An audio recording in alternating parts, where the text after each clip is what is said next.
This video is brought to you by Squarespace. On today's episode of WatchJRGo, ice cream.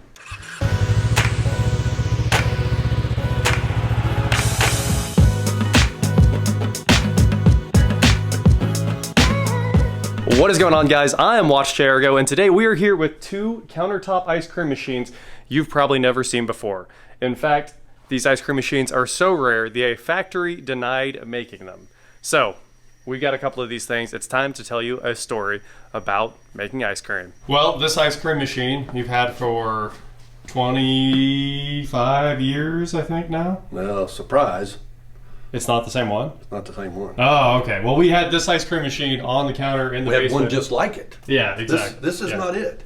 For our whole lives growing up. So this, but it didn't have any of the refrigeration. Exactly. Yeah. So what's really quite amazing about this ice cream machine, first of all, I know all your viewers know I like ice cream. Yeah.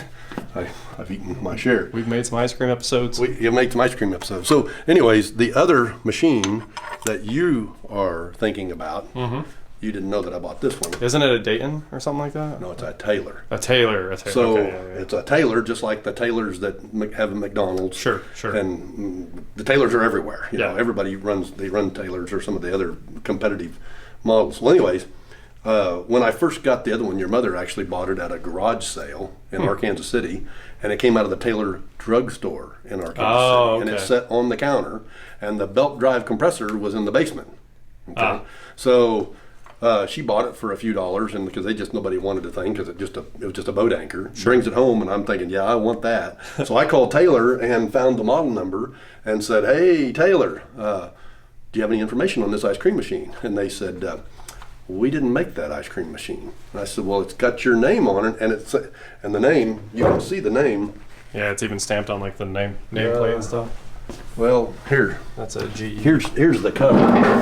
So, and everybody who looks at it will know, if you've ever seen the Taylor machine, that's the Taylor stamping that they still use that exact same.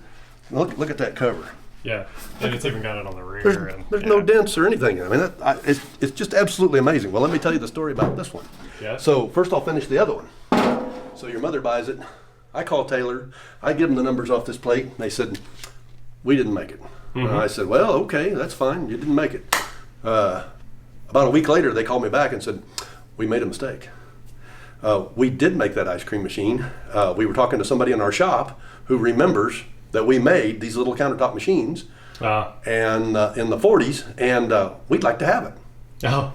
And I said, well, sorry. Yeah. I'm keeping it. So for all these years, I had no information on it. I could absolutely find nothing on these Taylor machines. Sure. Nothing. I mean, I've searched and mined on the internet for hours trying to dig up information on it. It's not available. So then one day I was on your mother's Facebook, and I just happened to type in Taylor ice cream machine, and I was just zipping through looking for anything that was old that might fit one of my old Dairy Queen machines, like we've made the videos of. Right. We have 3 of those. And what did I find? This one popped up. Now, as you can see, this looks kind of sad. Yeah. But believe it or not, this is a work in progress. Okay. So here's the front. As you can see, this front looks the same as this. So here's the hinge points. Sure. Right here. Here's the front. So every single piece is here for this machine. Man. This is called the Do More. So this is a much later model than this one or the other one. I'll tell you the story about the other one. So with the Art Deco, this looks way older. So I'm giving you this in chronological order. Right. So I couldn't believe I found another one. I mean, I've been looking for it for 20 years, 25 years.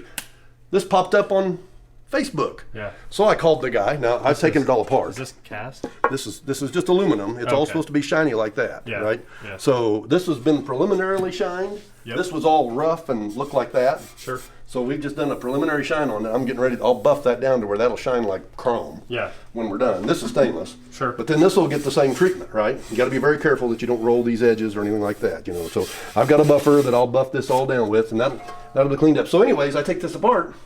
The old boy that had it, this is quite a story, but the old boy that had this thing over in Missouri, he'd been working on it, trying to make it work. Yeah. And he worked and worked and worked on it. Could not, for the life of him, make it work. Wow. We'll get right back to the ice cream machine, but first, I need to take a second to tell you about the sponsor of today's video, Squarespace. Squarespace gives people a powerful and beautiful online platform from which to create your website. You can use Squarespace to connect with your audience and generate revenue through gated members-only content.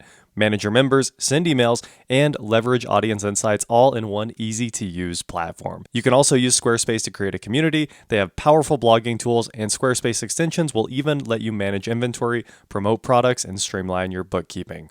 So go to squarespace.com for your free trial, and when you're ready to launch your website, head on over to squarespace.com/WatchJRGo for 10% off your first purchase of a website or domain. Now, back to my ice cream. Electrically, it would not go. If you plugged it in and turned the power on, boom! Trips the breaker? Tripped the breaker. Wouldn't go. Okay, so I get it. I start working on it. Okay, first of all this green cord. Yeah. Like, he put an extension cord on it. Sure. Right? And so, and this thing this is the timer motor to make it work. It's got 2 mercury switches, right? Oh, wow. Here's the mercury switches that time the thing on and off, right? Uh-huh. And this is called the robot motor. Now, I didn't know that till later, but now I know that this is called the robot motor. Okay. Of all things, this is the early robot. Well, it's got an electric motor, an AC motor down in there. The AC motor turns. It's got a little cam. Okay. Turns it back and forth, and that's what turns the beater and the compressor on and off. So this is a geared AC motor that's turning real slow on that cam. Right, just a clock motor. Yeah, right? yeah. Okay, so anyways, I start working on this. One day I sit down trying to draw a wiring diagram out. So I don't know if you can see that, but Yeah, you can I see sat it. down here one Saturday and drew, and I thought, how can this thing possibly work with all these switches? Yeah. And here's another diagram I drew of it, right? Yep. I'm still trying to figure this out. I could not figure out why this thing was wired the way it was. And I thought, if this thing's wired the way it was, there's no way to turn it off if you plug it in. Oh, okay. I thought, it's got a switch on the front. Has to have a switch, right? It's got a switch. See the switch? Yeah. I thought, look at that switch, see? Yeah. I thought, well, it's got a switch. Surely the switch turns it off. Sure. And I was trying to figure out how the switch would turn the whole system on and off. Because you plug it in, you want to leave it plugged in. And I could not figure out how to wire it where it would do that with the wiring stuff that I had. So I just kept drawing and studying and drawing and studying. And I thought, just keep watching. Pretty soon, I'll get a clue, and I'll figure it out. So I just quit on it, right? Yeah. And I went and worked on other things. Okay, so the compressor, like I told you, the compressor would blow the breaker. Right. So I know you can't see it right now, and I don't want to move it a whole lot, but right under here, if you take this cover off, if you take that cover off, there's 3 studs sticking up out. Sure. And the 3 studs, for all you guys who know refrigeration, are common, start, and run. Right? And so I was working on trying to figure it out. Oh, the motor on this thing, the fan motor, that was the first thing the guy had cut the wires up. See the fan motor right here? Yeah, I figured. I know it's kind of hard to see. One of those little AC motors in there. Yeah, let me see if I can shine a light in there. See that motor turning? See that? Yeah. See how bright and shiny that motor is? Yeah. Well, I've completely rebuilt that motor. See the new wire that's on it? I know I don't want to shine the light right now. It's got some new cord on it. See the new cord right there?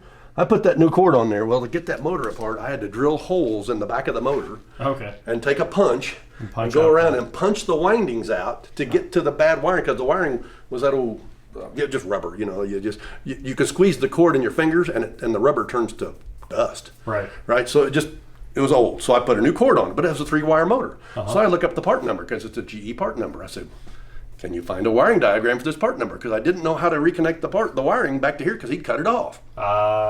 Couldn't figure it out. And I worked and worked and worked, and I could make the motor run when I plugged it in. And I thought, man, this thing just doesn't run right. These motors are all 2-wire, by the way, today. Your refrigerator today, they'll just have 2 wires. Sure. But this had 3. But the fan motor's a 2-wire, right? No, it's a 3-wire motor. That's what was really what was messing with me. I thought they don't have a capacitor. It's not a capacitor run. Does it use the cap in the compressor? Is that? No, but you're close. Okay. You're close. It took me a while to figure this out, and I don't even know how I figured it out, but I sat here, kept drawing pictures. I kept drawing pictures out, and I finally figured out. And I kept looking I'd taken some pictures of some of the wires, because when he cut the wires off, he'd left some. So I had some trails, and I'd taken photographs of everything before I took it apart. Always take photographs before you take it apart. Oh, yeah, for sure. So anyways, I'd taken some photographs of some of the terminal wiring up in here in the compressor control box right here. Right, here's the capacitor, and there's a start relay in there. The start relay is fastened to the bottom of this box. Sure. I took the start, anyways, I'd been diagramming all that. Anyways, I finally figured it out. I thought, here's how it must be wired with these 3 wires. Turns out the start winding for the fan is tied to the start winding of the compressor.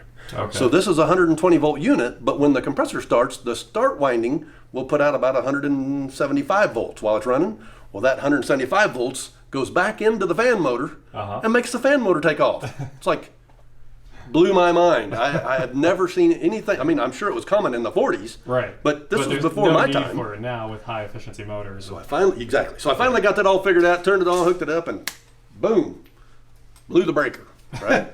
Blew the breaker. I couldn't stop it from blowing the breaker. So then I thought, well, what's wrong? You know, it keeps blowing the breaker. So I got my ohm meter out, and I ohmed the 3 studs, right? Common, start, and run. Sure. To ground. Short. Short, yep. Short of the ground. Oh, which one was short of the ground? All of them. Oh, okay. So here I'm thinking, I got my prized little ice cream machine here that I've been wanting to restore with a compressor that you cannot buy. Right. And I got a burnt motor. Yeah, there's no replacing this compressor. What do I do? Right? Yep. Okay. So then I come over here. I thought, well, I sat here looking at it and thinking, sitting here on my chair, scratching my head, thinking, what am I going to do? And finally, I just said, well, maybe I can rewind the compressor. Take it apart. I see you have a new gasket in there. So I took my impact wrench, buzzed all these bolts off, took the gasket off, and I looked inside and I thought, it's brand new. Oh, okay. It looked brand new inside, but I checked with my own meter, it's shorted. Sure. But I looked inside and I didn't see, I was just looking at my flashlight and I see no evidence of burning. Right. It smelled good. Right. There should be burn marks or electrical fire. You'd think there'd be damage in it. It looked perfect. So I thought, okay, well, I got to get the coil out, get the windings out, right? The coil of the motor. So it turns out there's 4 bolts right here. You take them 4 bolts loose and it starts to slide out. But before you get it out, you got to take the nuts off the top of these studs right here. So that the studs go down. Sure. Then you can pull the wires off and slide it out. Right. I started sliding that and I thought, I'm just going to check the wires. Shorted to the case right there where they penetrate. Is that? How did you know? Well, it makes sense because if you didn't see any other evidence of the motor being bad. So. Oh my goodness. So I checked the motor windings out. They're perfect. So I jumped up, did a little happy dance, and I said, okay, now all I got to do is fix these studs. So I thought, okay, how's this made? So I took it apart, and the way it was made, here's actually the burnt parts in my pile of parts. So, was it old rubber? As you can see, here's the way they did this, and your readers or your viewers will have to imagine this with me because here's the other parts. Okay, so this little plate is the insulator that came up against the inside of the cast iron. Yeah. You can see. Yep. See the burn marks? Yep. Okay. Now I tried to save this one. I thought I might try to reuse it, but I finally just gave up, and I bought a piece of phenolic. And just cut your own? On McMaster car. Yeah, there's a piece laying here. But anyways, I bought a $5 piece of phenolic. It's laying right here. Anyways, that's the parts for making my fuel pump the other day. Anyways, I bought a new piece, right? And then, okay, I bought these. I bought a new piece of tubing from McMaster cars. This is just, look how that's burnt. Are these phenolic spacers? Those are phenolic spacers. Okay. So if you look at this thing, and if we draw a little picture, all you had was the cast iron, right? Sure. You get a hole like that, a hole like that, and a hole like that, right? What we had was this spacer went right up against the bottom. Right. And you can see there was a carriage head bolt.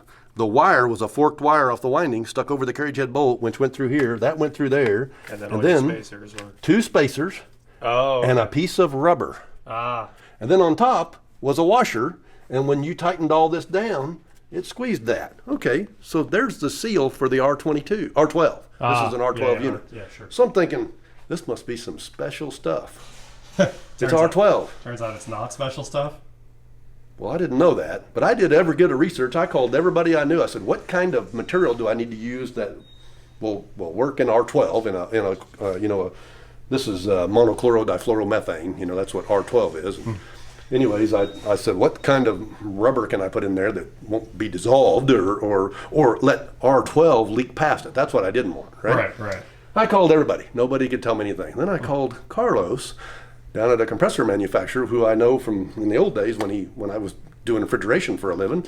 I said, hey, Carlos, this is Ross. Yeah. I said, I need a piece of hose. And I said, I described how it was made. I said, do you know what I'm talking about? Oh, yeah, I've seen a bunch of them. Oh, great. Do you have that hose? No.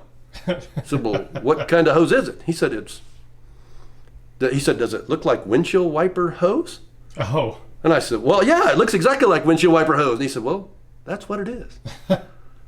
I couldn't believe it's that easy. Is it silicone or something? Is that windshield wiper hose? Yeah. So here's the best part. So I run down to O'Reilly's. Yep. O'Reilly's just, Sure. he says, here's a little pice of trash. Yeah, I cut that little, because I only needed 3 pieces that long. Right. So he cut, the guys at O'Reilly's were good enough to give me a little piece Uh-huh. out of their trash bin, their scraps. Right. I bring it home. I cut it off. I put all the pieces in. I put it back together. I turn it on and poof, it caught on fire. I could not believe it. Huh. Do you know why? Why? There's... Guess what? Oh, windshield washer hose is conductor. Okay. Okay. You can, I put my megometer, which I could go show you if I went and got it, Sure. which puts out 1,000 volts. Right. You can put 1,000 volts on this end, it'll throw sparks off that end. Huh. So by the way, if you're ever, if you lose your ignition wire, You can just grab some washer fluid hose. and just stick it in the coil, and you can run. Like I did milkweed in that one time. Yeah. And milkweed makes a good one. So anyways, okay, so you can't use windshield wiper hose, right? Uh-huh. All right, so now I'm in trouble. What do I do? So I thought, okay, you can't use windshield wiper hose because it catches on fire in my compressor. Uh-huh. So I started doing some research, and I said, okay, I need non-conductive hose. So I search everywhere for this hose. Now these spacers are 3/16 ID Sure. by 5/16 OD, and this was a 5/16 bore hole through the 3 holes were 5/16 diameter, right? Uh-huh. Okay, so I search everywhere for non-conductive hose, nitrile, by the way. Yeah. That is 3/16 by 5/16. Couldn't get it. Nobody makes it. Yeah. It's not. It's made out of unobtainium. So so what I could find was 3/16 by 3/8. Yeah. So this was like $40 for a foot because it's special hose. So I bought a piece of it. They send it to me. I cut the pieces off, and okay, but now I got a 3/8 hose, 5/16 holes. Yeah. So I just took my Milwaukee drill, put a 3/8 bit in it, got me some rags up inside the compressor because this is oily and clean. I wanted to keep that all clean, right? So I wrapped it all up nice and tight. Wrapped the compressor, the rotors right here for the compressor shaft or the crankshaft. And anyways, covered that all up, drilled the 3 holes out, got me a 3/8 reamer because I wanted a nice, shiny, sharp, clean hole, right? Because it has to hold the refrigerant. Yeah. I wanted to make sure that I didn't leave any spirals For the refrigerant to get out. Exactly yeah. right. So I cleaned those 3 holes out, reamed it out, made all new parts, right? I used my new piece over because it was okay, but I cut off, I made 3/8 by 3/16 spacers. I cut 3 of them pieces, put it all together, wired everything up, plugged it in. And that works. Presto. Huh. Runs like, it just purrs. This little compressor just puts away. Can we turn it on? Yes, we can. It just takes off immediately, or the switch is off? Let's see. I think I gotta have these back here like that. Okay. Hey, look at that. Listen to it run. Yeah, the fan fired up. Isn't that something? Yeah. Now if we let it run here for just a minute, this thing will turn into a block of ice. Oh, okay. So I've already evacuated. I filled it with R12. Sure. And then I thought, okay, so we got the heavy part done. Now we just got to go to work. Okay. So there's a gearbox that goes right here To drive the mixer. So auger. here's your mixer. This is your beater. That's the beater assembly that turns inside. Yep. One of the pins. Here's the front cover. This front cover goes Sure. right here, right? Yep. Right? Looks just like that one over there, right? Yeah. This is made out of dairy metal. See, it's supposed to be shiny like that one is. That one there's really shined up. Yeah. But I can tell you why that one's so shined up. Okay, so anyways, so we're working on this thing. I still don't have any idea of the real details because nobody can tell me anything about these machines. Right. So I'm waiting on the gearbox. I've been working on the gearbox for this thing. The gears were completely shot in it, and there's a little motor down here that. Yeah, it looked like the drive motor. So I've been working now. I've been machining I've got all new bearings made for this. I've just machined them out of bronze, or centered bronze. So there's new bearings coming in. I got new seals. They're laying right here. Matter of fact, the seals just came in the other day. That's the seal for the back of the auger. So everything's here.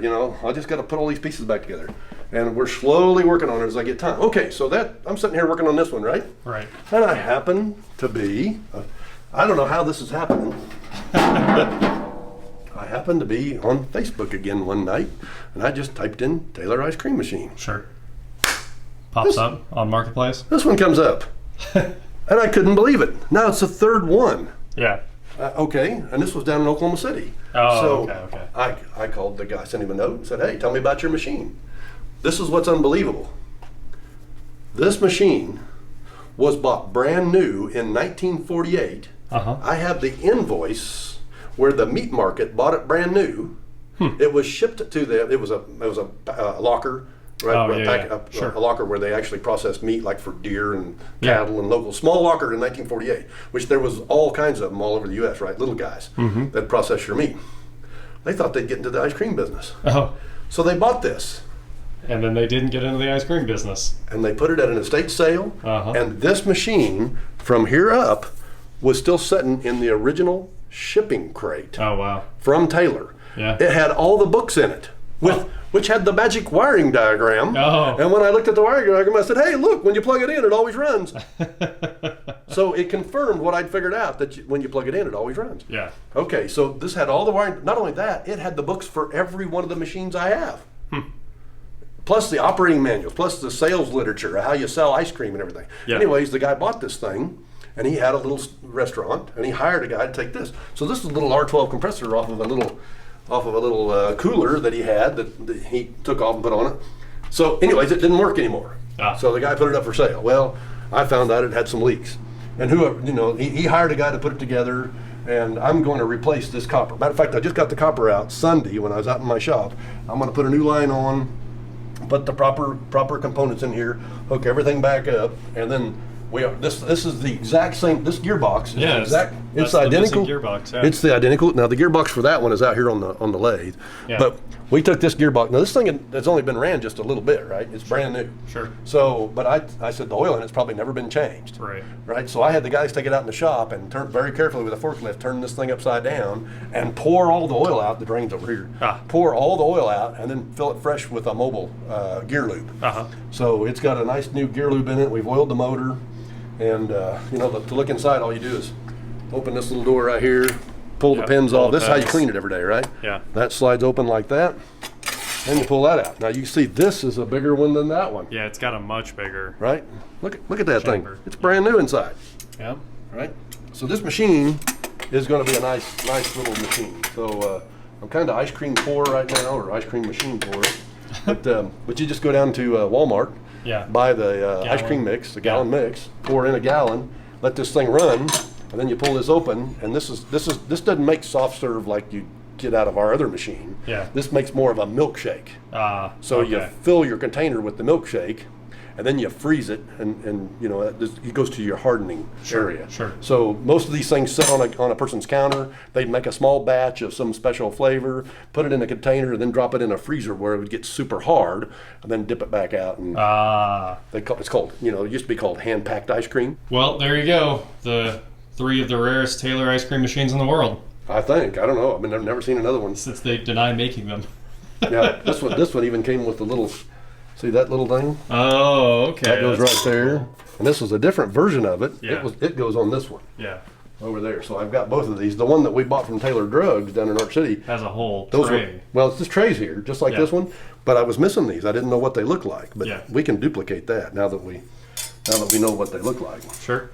So there's no parts. You can't. I mean, these are non-existent. So, anyways, this one here, I've already. You can see I've already I took the bottom off. Yep. We sandblasted this. Painted it. And painted it and polished the sides so they'll be nice and shiny, because this cover right here is actually the cover.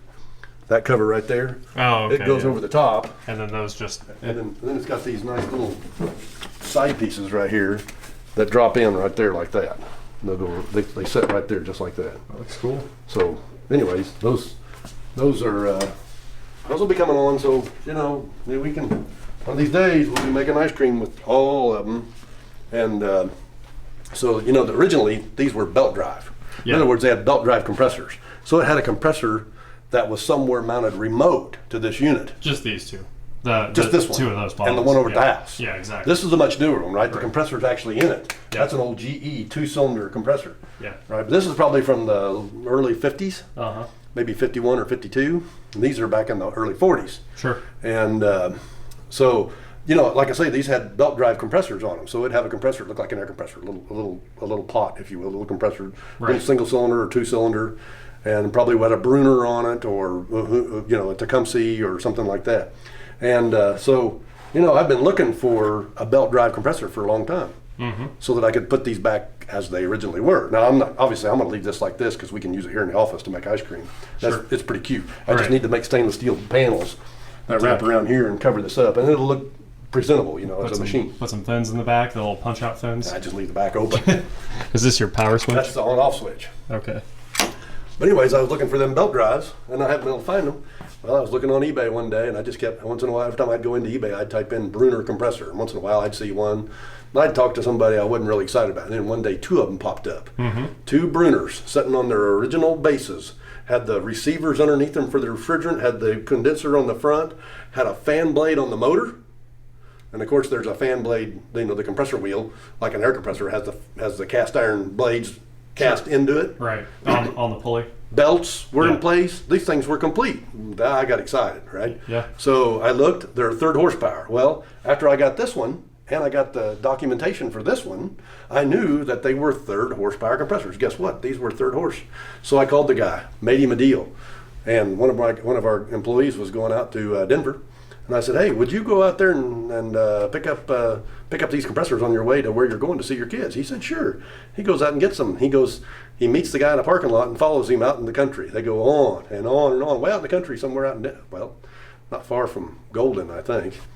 Anyways, they end up way out in the country, and when he gets out of the truck, he said, where are we at? And he said, well, this was the Coors Ranch for Adolph Coors.